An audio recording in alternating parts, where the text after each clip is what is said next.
All right. So we are looking at relations and functions part 2. So we are going to start with a bunch of vocabulary because relations and functions are primarily based around vocabulary. So the very, very first thing you need to do is understand what is a function. A function is a relation in which each element of the domain is paired with exactly one element of the range.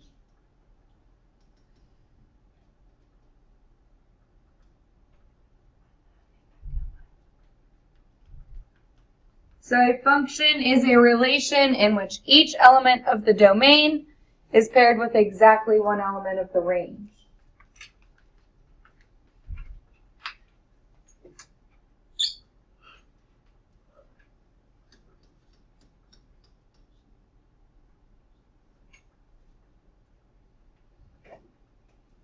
Function notation is the f of x. It's read as the function of x or f of x. We also used to have y equals. F of x is the replacement of y equals.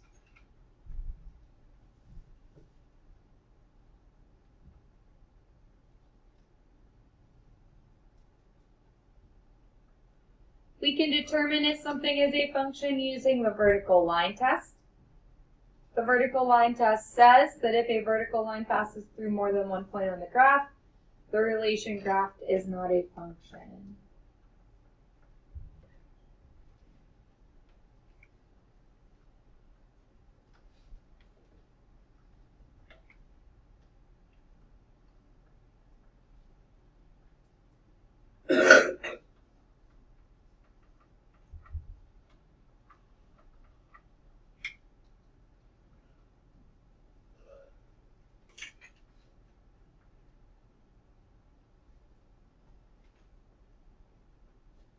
If we have a function, then we can define our function as being one-to-one, onto, or both.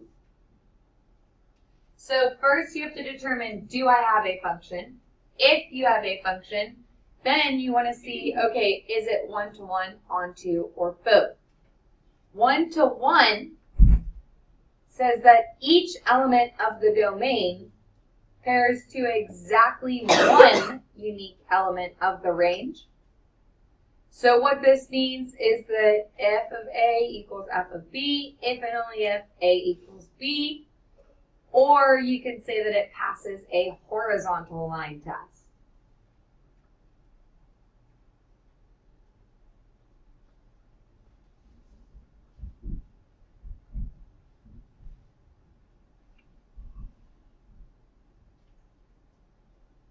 So x squared would be an example of a not one-to-one function. Does it fail a horizontal line test? Because x equals 1 and x equals negative 1 both equal 2.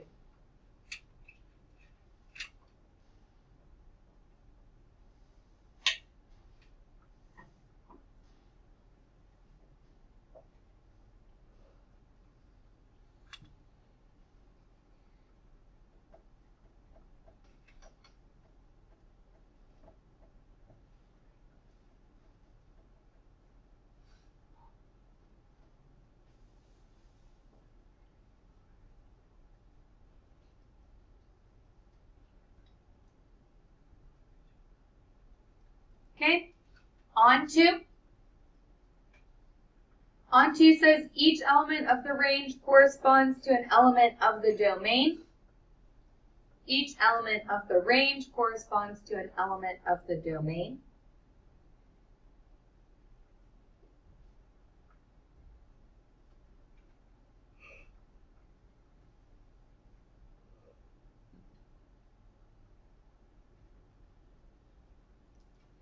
Functions can be both one-to-one and onto.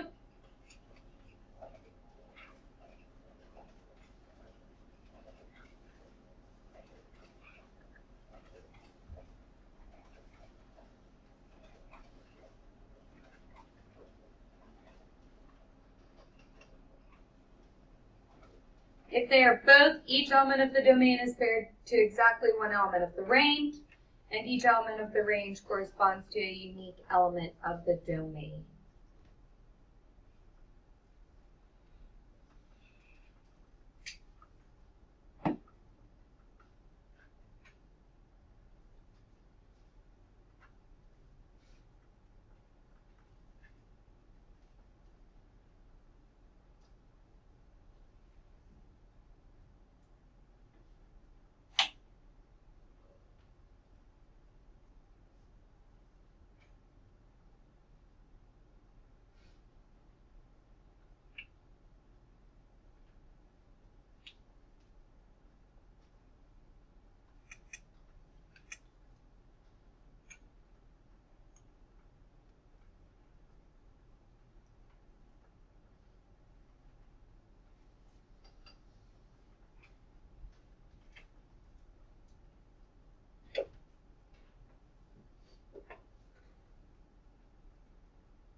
Okay, so example number 8, first thing we do is determine whether it is a function. So for every domain value, is there only a single arrow? Yeah. Yes. So this is a function.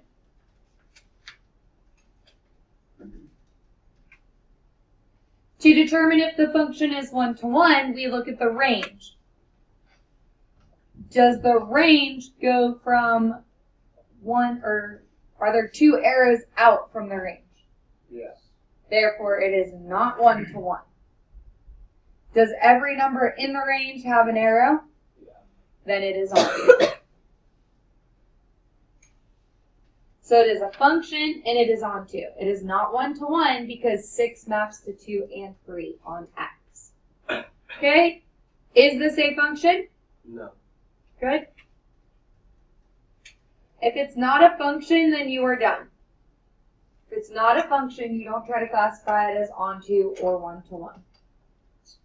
Not a function, we are done.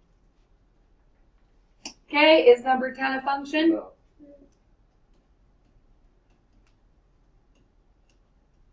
And again, the reason 9 and 10 are not a function, in 9 it's not a function because you have a repeated 0.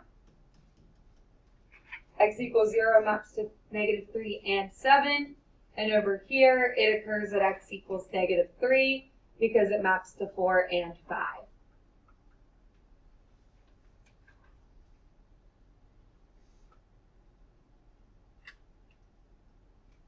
Okay, 11. Use the vertical line test to determine whether the graph represents a function. So 11, vertical line test says you can take your pencil and draw it vertically across, and you should never hit the graph more than once. Does 11 pass the vertical line test? No. Yes. Wait, I thought if you went across, it would hit 2 lines or something. Up and down. Vertical line test is up and down. Okay, does this pass the horizontal line test? No. So it is not one-to-one.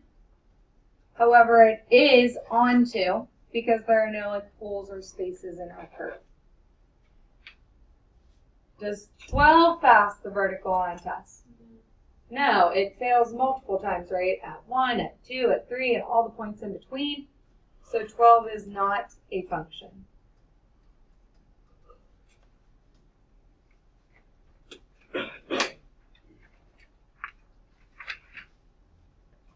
Okay? We're going to focus a lot on graphing this chapter. We're going to focus a lot on graphing lines. So in 13, it says graph the equation y equals 1/2 x minus 3. Determine the domain and the range. So again, we want to know our domain. We want to know our range. Then determine whether the equation is a function, one-to-one, onto, both, or neither. And we're going to state if it is continuous or discrete. So in order to graph this, when we graph functions or lines, it is easiest to make a table. So if you're not good at graphing lines yet, you can make a table, plug in some x values, and find your y. So when x equals 0, you get 1/2 0 minus 3. So 1/2 times 0 is 0, minus 3 is -3. So that means on this chart, we have 0, -3. Now you have two choices. You can either use your slope that says it goes up 1 and over 2 and plot your points. Or you could plug in a couple more numbers. So you could plug in 1. So you'd have 1/2 times 1 minus 3, which is -2.5. Plug in 2. So you get -2. And again, you'd see here we have 2. -2 is one of the points we cracked.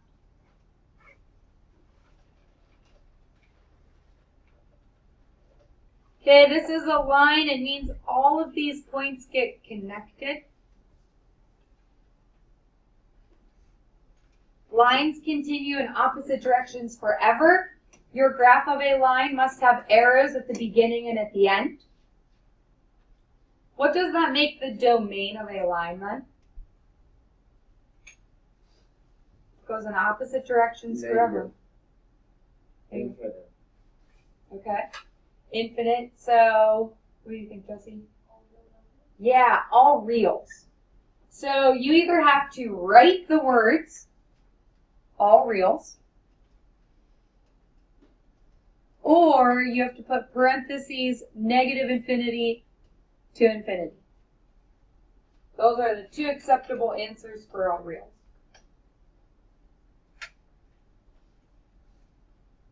What about the range? What y values are included by a line? All of them, right? So all reals again.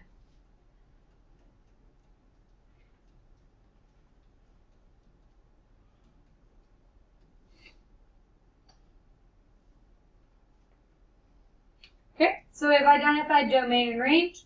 Is this a function? Does it pass the vertical line test? Yeah. So we have a function. Does it pass the horizontal line test? So it is 1-to-1. Does every value in our range have a value in its domain? So it is also onto. So this is a case of both.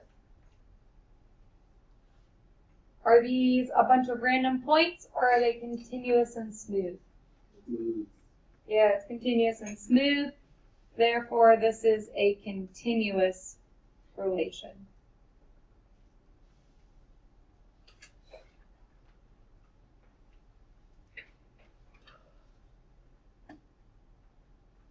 So much like I plugged into the table, we can plug into a function. So we have function notation in 14 through 19 as these examples.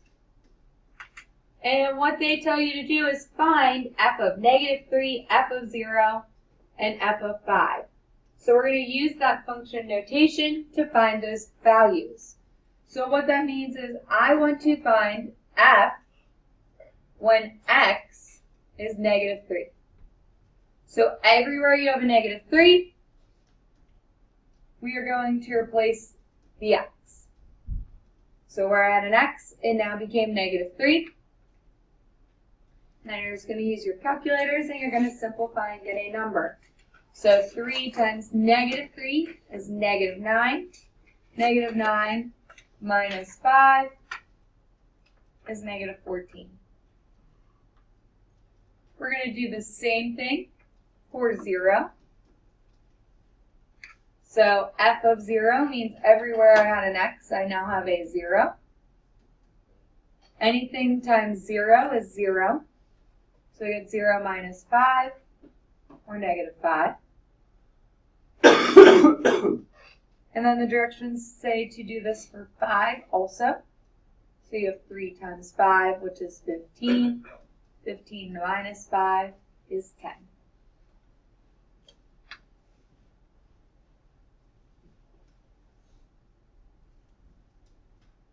We're going to do the same thing for 15, but now it's f of a.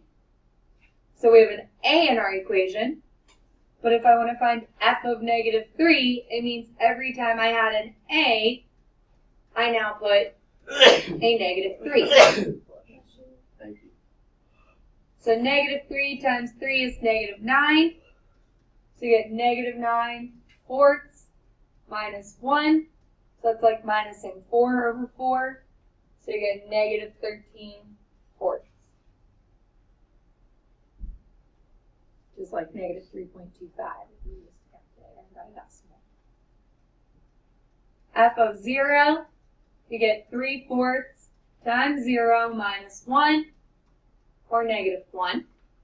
And f of 5, 3 fourths times 5 minus 1 is 15 fourths minus 1. So 15 minus 4 is 11 fourths.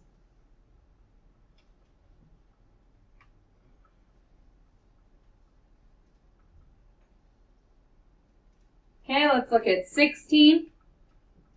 F of negative 3, f of 0, and f of 5.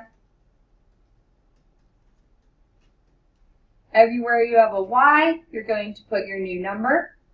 So negative 1/5, negative 3, plus 3/5. Negative 1/5, 0, plus 3/5. And negative 1/5, 5, plus 3/5. A negative times a negative is a positive. So you get 3/5 plus 3/5. So you get 6/5. 0 out the first term. So you get 3/5. Negative 1 times 5 is negative 5. So you get negative 1 plus 3/5. So you get negative 2/5.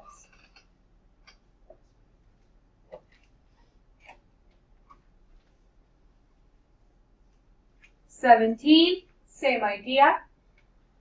F of negative 3. So you have negative 3 squared plus 1.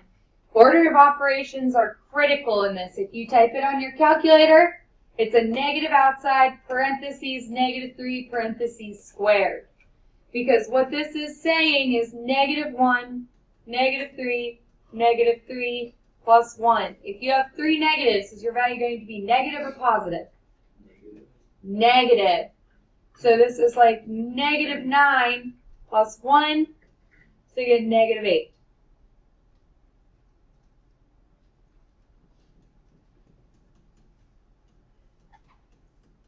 Zero squared is still 0, negative 0 is still 0, so we get 1.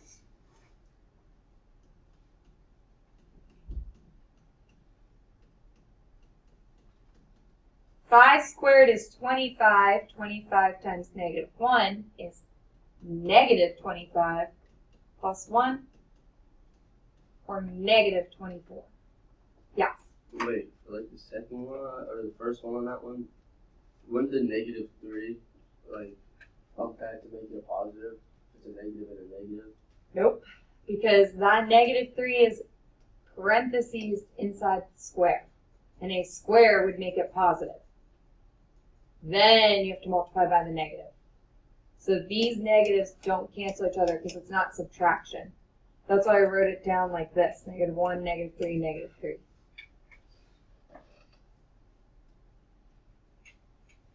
Okay, we still, have some absolute value issues. So let's look at this absolute value. We have the absolute value of 3, negative 3, absolute value.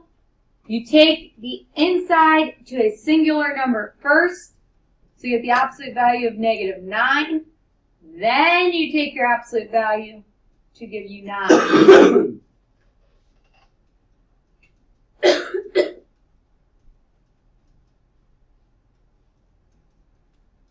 So we get 0,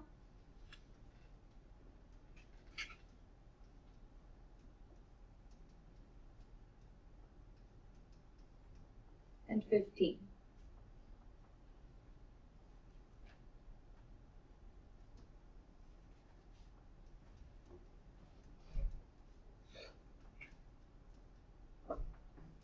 So here's the case where you have the minus that turns to a positive. So you get 9/4.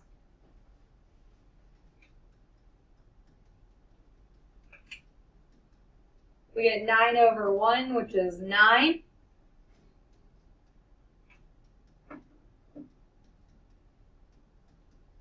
And 9/-4, so negative 9/4. Any questions at all on any of those? Are we okay with the notation? Because that's how it's going to appear in your homework. Again, all we're saying is plugging in like x equals negative 3 to 9/1 minus x. That's the same thing as the old substitution we used to do. It's just a new notation. So this is the same as that. Okay, your homework then is on a worksheet.